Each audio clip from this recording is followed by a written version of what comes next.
Ай, добро утро. Ай, добро утро, пак. Как да спрем тези карти от 13,6 милиона в света? Безработни. Дето заработват за един родител $500 или евро или паунд, за двама по две, нали? Към 1000-1100.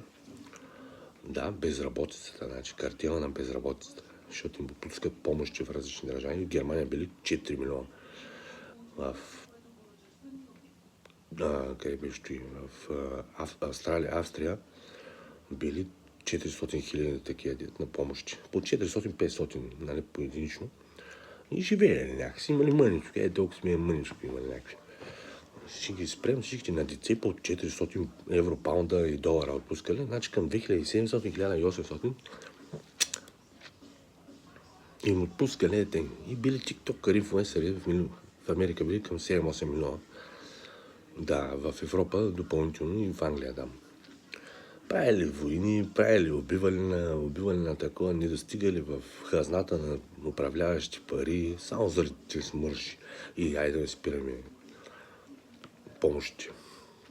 Помощи, какво означават и безработни схеми. За схеми за безработни през правителството. Социално осигуряване на безработицата. Стоп.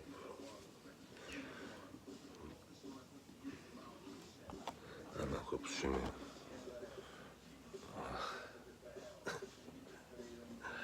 Малко абсурд.